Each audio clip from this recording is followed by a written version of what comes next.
السلام علیکم، welcome back to my channel, welcome back to my اندر ولاگ فرینڈس۔ آئی ہوپ کہ آپ سب لوگ خیریت سے ہوں گے۔ تو میں بالکنی میں آ گئی ہوں، پتہ ہی نہیں چلا رات میں کہ صبح بارش ہو گئی، سارے پلانٹس نہا گئے اور زمین بھی کافی گیلی ہو رہی ہے۔ تو فرینڈس، آج کی ویڈیو میں ایک چیز آپ لوگوں کو ریمائنڈر کروا دیتی ہوں۔ کل فرائیڈے ہے تو کل آپ سب لوگ سورہ الکہف ضرور پڑھیے گا۔ ہر فرائیڈے کے دن سورہ الکہف پڑھنا بہت ضروری ہوتا ہے، تو آپ لوگ مس مت کریے گا۔ اس کے اوپر میں نے آپ لوگوں کے ساتھ ایک ویڈیو بھی شیئر کی تھی، آپ لوگوں نے شاید دیکھی ہو کہ سورہ الکہف پڑھنے کے کتنے زیادہ فائدے ہیں۔ جمعہ کا دن بہت ہی زیادہ خاص دن ہے اور اس دن جتنا زیادہ ہو سکے عبادت کی جائے، اور جو ہم روزمرہ کی زندگی میں تھوڑی بہت عبادت کرتے ہیں اس کا ہمیں بڑھا دینا چاہیے اور دگنی عبادت کر دینی چاہیے جمعہ والے دن۔ سورہ الکہف کافی لمبی سورہ ہے اور اسے پڑھنے میں پونا گھنٹہ یا پھر آدھا گھنٹہ لگ جاتا ہے، تو آپ لوگ پریشان مت ہوئیے گا۔ آپ لوگ اگر سورہ الکہف کو 2 حصوں میں بھی پڑھیں گے تو اتنا بھی کافی ہوگا اور آپ کو اتنا ہی ثواب حاصل ہوگا۔ جیسے کہ جمعہ کی نماز کے بعد آدھی سورہ آپ پڑھ لیں اور آدھی سورہ بعد میں جب آپ فری ہو تب پڑھ لیں، تو آپ کو اتنا ہی ثواب حاصل ہوگا۔ سورہ الکہف سے ہم لوگوں کی بہت زیادہ حفاظت ہوتی ہے۔ جو بھی شخص اسے پڑھتا ہے اللہ تعالیٰ اسے تمام شر سے محفوظ رکھتے ہیں، اور وہ شخص بری بلاؤں سے اور آفتوں سے بھی بچا رہتا ہے۔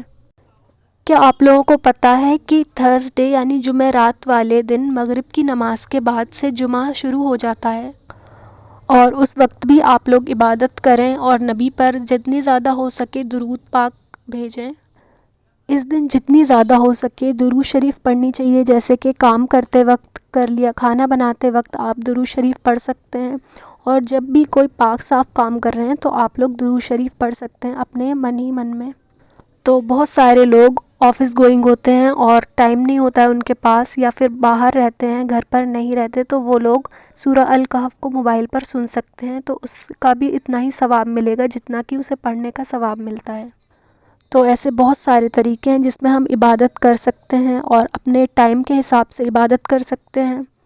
جب میں نے سورہ الکہف پڑھنی شروع کی تھی اس وقت مجھے بہت زیادہ ٹائم لگتا تھا سورہ الکہف پڑھنے کا، کیونکہ میں ایک بار میں ہی پوری پڑھ لیا کرتی تھی۔ لیکن الحمدللہ اب مجھے بہت کم ٹائم لگتا ہے سورہ الکہف پڑھنے کا، کیونکہ اب عادت ہو گئی ہے اسے پڑھنے کی۔ اگر ہم کسی چیز کو بوجھ سمجھ کر کرتے ہیں تو وہ ہمیں بہت زیادہ بڑی لگتی ہے، اور ایسا لگتا ہے کہ اس سے مشکل کام تو کوئی ہے ہی نہیں۔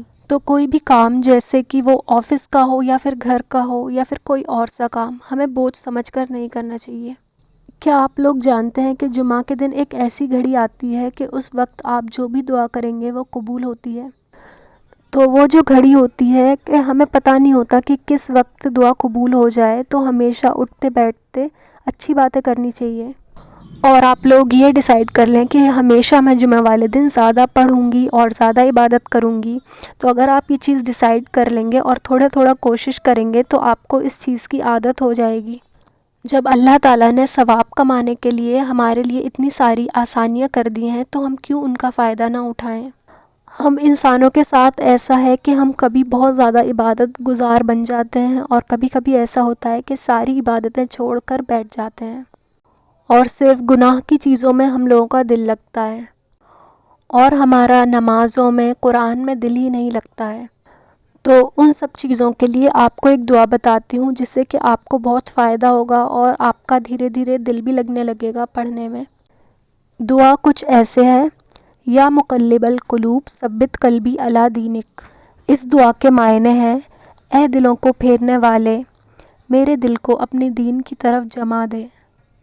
تو یہ دعا آپ کو جب بھی یاد آئے اسی وقت آپ پڑھ سکتے ہیں، جیسے کہ آپ کوئی کام کر رہے ہیں تب بھی اس وقت آپ من ہی من یہ دعا پڑھتے رہیں، ریگولر کچھ نہ کچھ پڑھتے رہا کریں، تو دھیرے دھیرے ایسے ہی آپ کو پڑھنے کی عادت ہو جائے گی۔ تو اگر آپ چھوٹی چھوٹی کوششیں کریں گے اللہ تعالیٰ کے قریب جانے کی، تو اللہ تعالیٰ کیوں آپ کی دعائیں قبول نہیں کرے گا؟ تو اللہ تعالیٰ تو خود قرآن میں کہتے ہیں کہ اگر تم میرے قریب آؤ گے تو میں تمہارے اور زیادہ قریب آ جاؤں گا۔ تو اگر آپ میرے چینل پر نئے ہیں تو پلیز چینل کو سبسکرائب کر دیجیے گا اور زیادہ سے زیادہ ویڈیو کو شیئر کر دیں۔ ملتے ہیں اگلی ویڈیو میں، تب تک کے لیے السلام علیکم۔